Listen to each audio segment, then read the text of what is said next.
حضرت ابو ذر غفاری رضی اللہ تعالیٰ عنہ کے ساتھ حضرت عثمان غنی رضی اللہ تعالیٰ عنہ تھے۔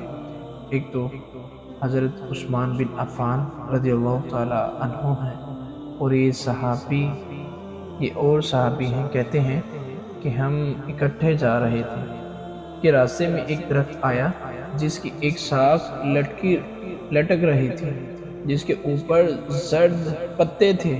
حضرت ابو ذر نے اس شاخ کو پکڑ کر زور سے جنبش دی، یعنی حرکت دی۔ جتنے بھی زرد پتے تھے وہ سب گر گئے اور شاخ اریاں ہو گئی۔ میں اس منظر کو دیکھ کے محسوس ہوتا رہا۔ پھر حضرت ابو ذر غفاری میری جانب متوجہ ہوئے اور مجھے مخاطب کیا، اے عثمان، تو نے پوچھا نہیں کہ میں نے اس شاخ کو یوں پکڑ کر جھٹکا کیوں دیا؟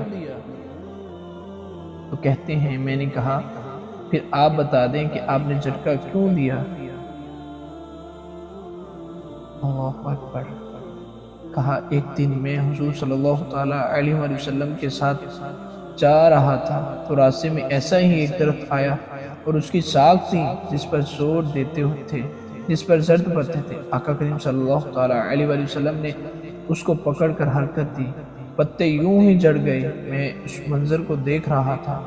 آقا صلی اللہ تعالیٰ علیہ وآلہ وسلم نے میری طرف دیکھ کر کہا، ابو ذر، تم نے پوچھا نہیں؟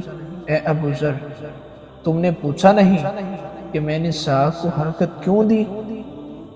تو میں عرض کرنے لگا، حضور آپ بتا دیں۔ آپ نے کہا، آپ نے کیوں حرکت دی؟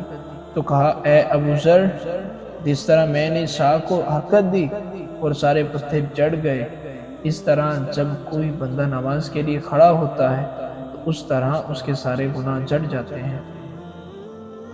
معراج کا مقصد جو تھا وہ آقا کریم صلی اللہ تعالیٰ علیہ وآلہ وسلم نے اپنی امت پر احسان کر دیا۔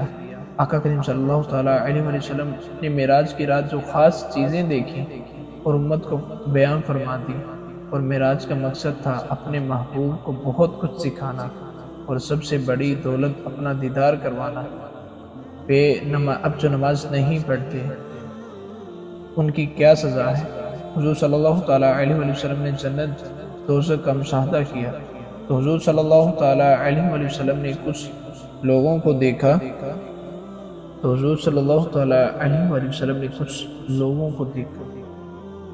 ان کے سر پتھر کے ساتھ کچلے جا رہے تھے اور پھر اس کے بعد وہ ٹھیک ہوتے جا رہے تھے، پھر دوبارہ ان کو کچلا جاتا۔ تو جبریل علیہ السلام سے حضور صلی اللہ علیہ وسلم نے پوچھا کہ یہ کون لوگ ہیں، ان کے سر کیوں کچلے جا رہے ہیں؟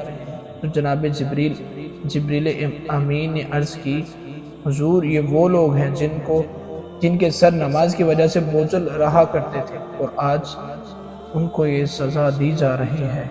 اللہ اکبر۔ آج